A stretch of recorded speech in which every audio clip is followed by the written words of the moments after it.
විශාල අඩුපාඩුවක් ප්‍රදේශයට තිබුණේ ගරුනායක හිමියන්ගේ උනන්දුවයි දැනුනේ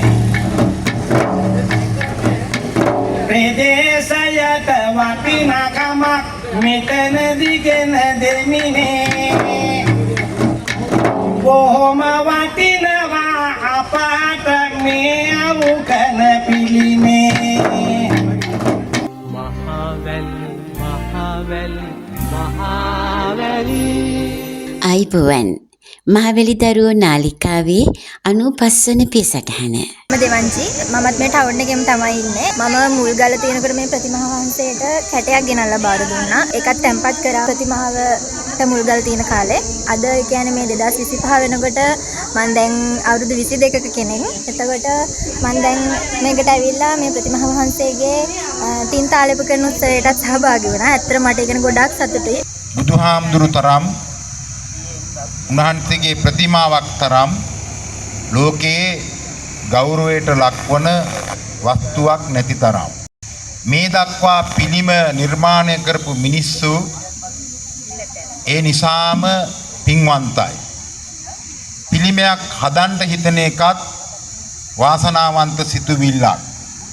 පිළිමයක් හදන්න යම්කිසි පිරිසක් මෙහෙවන්න පුළුවන් නම් ඒට අල්ප මාත්‍රයෙන් හරි උදව්වක් කරන්න පුළුවන් නම් ඒත් වාසනාවන්තයි පින්වන්තයි. අටමහා පින්කම් වලත් එන පින්කමක් තමයි ප්‍රතිමා නිර්මාණය කිරීම.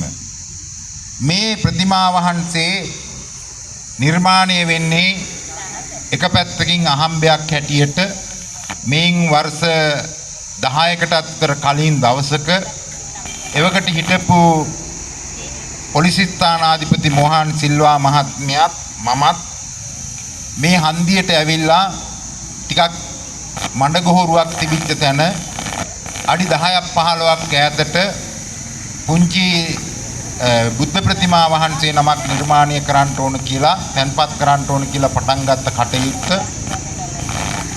එවකට මහවැලි හිටපු RPM මහත්මයාටත් BM මහත්මයාටත් දැනුවත් කරලා මේ කටයුත්ත ආරම්භ කරන්න ගිහින් මේ උතුම් කටයුත්ත පිරිසක් එක්ක එකතු වෙලා සංවිධානය කරගෙන අපි මේ දෙවනි උපකලාපයේ පින්නතුන් හම්බ වෙලා සාකච්ඡා කරපුවම හැම දිනාම එකවන්ව උදව් උපකාර කළා.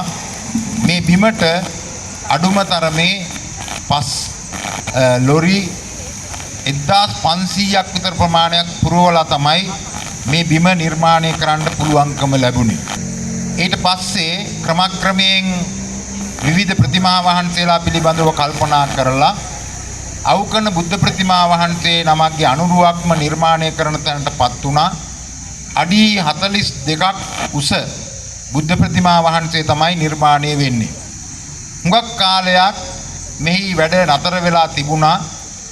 මම අදිෂ්ඨානයක් කරගත්තා මේ අවුරුද්දේ මේක නිමාවට පත් කරන්න ඕන කියලා. මම සාධනයට ඇතුළත් වෙලා අවුරුදු 50ක් සම්පූර්ණ වෙන්නේ මේ වර්ෂයේ නිසා. එහෙනම් කවුරුවත් ළඟට ගිහින් කියන්නේ නැතුව හැබැයි කවුරුත් උදව් කරයි කියන අදහසත් ඇතුව මේ කටයුත්ත ආරම්භ කළා. මේ අවුරුද්දේ මුලම ඒ වෙලාවේ ඉඳලා බොහෝ දෙනෙක් මා ළඟට ඇවිල්ලා මේ කටයුත්තට උදව් උපකාර කරන්නට ඉදිරිපත් වුණා. ඉතින් හැම දෙයක්ම කියන්න ගියොත් අනිවාර්යයෙන්ම බොහෝ දිනක් අමතක වෙන නිසා මතකයට එන කරුණු කීපයක් මේ විනාඩි කීපයට ගොනු කරන්න ඕන නිසායි මේ කාරණාව සිහිපත් කරන්නේ.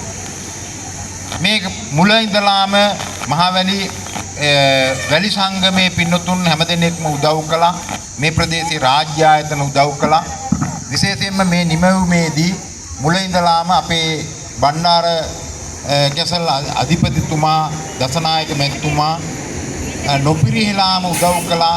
මේ හැම එකම විශාල බරපැනක් එතුමා අපට ගල් එවැගේම මෙටල් වෙන ආධාර නොඑක් දේවල් කරලා උදව් කරපු බව සිහිපත් කරන්නට කැමැතියි. එවැගේම මේ කටයුත්ත මේට කලිමුත් තීන්තාලේප කරන්නට අපේ ආසිරි බණ්ඩාර මහත්මයා එක ශිල්පියෙකුට මුදලුත් දීලා ඒ කටයුත්තත් කෙරුන්නේ නැහැ. එදා ඉඳලා මේ කටයුත්තේ හෙවණැල්ලක් වගේ එතුමා හිටියා ශක්තියක් දෙමින්.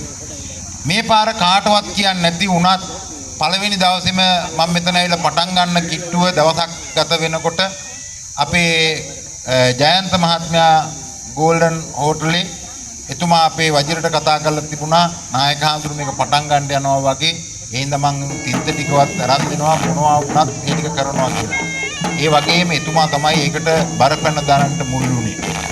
ඒ වගේම දවසක් මම මෙතන ඉද්දි අපේ ගම්මිරිස් කම්පැනියේ අපේ රුමේෂ් මහත්මයා ඇවිල්ලා මයෙන් ඇහුවා නායක හඳුරු මොකද කරන්න ලැහැත් වෙන්නේ කියලා. මං කිව්වා මහත්තයා මේක නිර්මාණය කරන්න යනවා. හොඳයි හඳුන්නේ මං ඒ යන බරපැනෙක් මං උදව් කරන්න කැමතියි කියලා. අද වෙනකල් මං හැබැයි එතුමාගෙන් සතයක්වත් මේ දක්වා අරගෙන නැහැ. නමුත් එතන ඉඳලා පටන් ගත්තම මේකේ උඹා විතර කරන්න සුදුසු වෙලාවක් නෙවෙයි. කෙටියෙන් මං සිහිපත් කරන්නේ මේ කටයුතු වලදී මොහන් සිල්වා මහත්මයාගේ පටන් ගත්ත පොලිසියේ නූතන පොලිස් ස්ථානාධිපතිතුමා චතුරංග මහත්මයා ඒ වගේම රණසිංහ මහත්මයා එදා ඉඳලා අද දක්වාම ඒ වගේම විමලසිරි අපේ එස්.අයි මහත්මයා කරපු කැපකිරීම අප්‍රමාණයි. පෙනෙන්නේ නැතු උදව් කරපු හුඟක් කණ්ඩායම් ඉන්නවා. පටන් ගත්ත වෙලාවෙ ඉඳලා මංජු හෝටලේ මහත්මයා කොච්චර හිටියත් කියන ප්‍රමාණයකට හැමදාම දිගට සංග්‍රහ කරා. මං හිතන්නේ ලක්ෂ ගණනකින් එතුමා ඒ සඳහා දායකත්වයේ සපයලා දීලා තියෙනවා. ඉතින් මේ කටයුතු පටන් ගන්නට අපේ හාමුදුරුවෝ බොහෝ උදව් උපකාර කළා. කවදාත් අපිත් එක්ක ඉන්න අපේ විහාර පාර්ශ්වයේ අපේ අස්ගිරියේ නායක හාමුදුරුවෝ, ඒ වගේම බෙල්ලන්විල නායක හාමුදුරුවෝ, ඒ රාමඤ්ඤනිකායේ මහානායක හාමුදුරුවෝ, ලේකම් හාමුදුරුවෝ මේ පාරේ යනවා දැකලා ඇවිල්ලා උදව් කරලා තිනවා. අපේ කොටසර නායක හාමුදුරුවෝ, මාපාකඩ ලොකු හාමුදුරුවෝ, අපේ රත්කින් උදව් කරපු මහා සංඝරත්නය.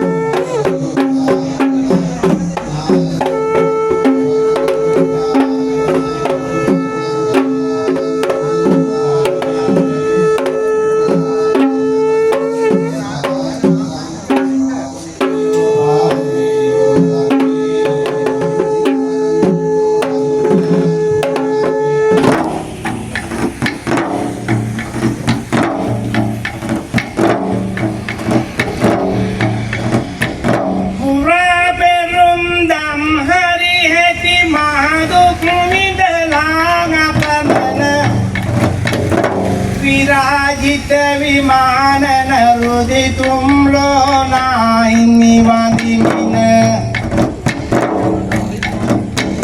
පුරාතනේ මහවිරුවන් මහපඬිවරු ගිය මගගෙන රාදෝස විරිදු කියමි රබාන සුරකට අරගෙන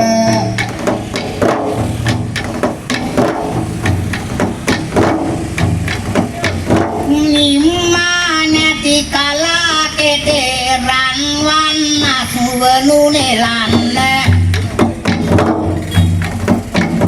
පෙම්මාදර කවි කලාව රස ගුවනට පාකරන්න නම්මා සිත කුළුණු සිතින් රස ගුවනට පාකරන්න අම්මා සිරි සරස්වතිය විරිදු රබානෙට වඩින්න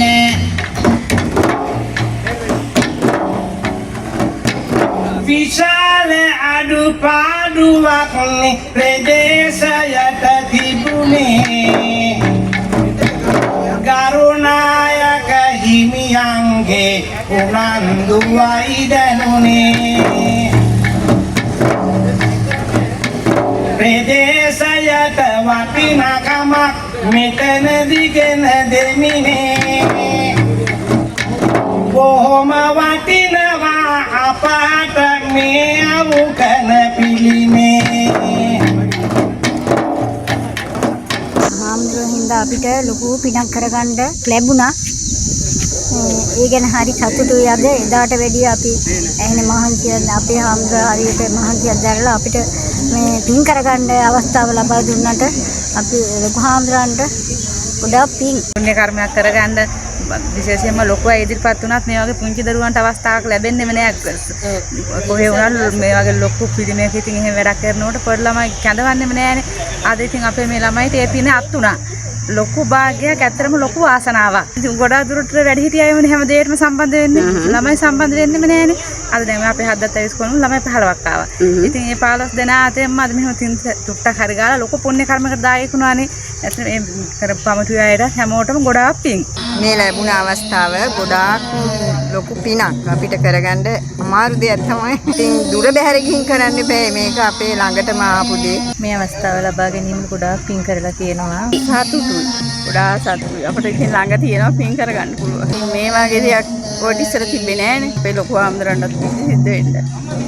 ආද හැම කෙනාටම පින් සිද්ධ වෙන්න ඉතින් ගොඩාක් සතුටුයි. අපිට තාවකට ආපුවාම ඇවිල්ලා වැඳලා හරියන්න පුළුවන්.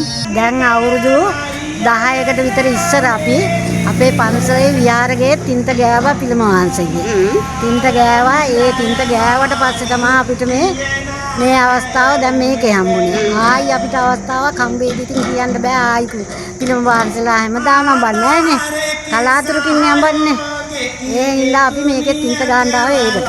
මේක මහා කුසලයක් අපිට ලබා ගත්තේ අපි. ඉතින් සතුටුයි. අපිට මේ වගේ දෙයක් කරගන්න පින් කරගන්න ලැබීම ගැන.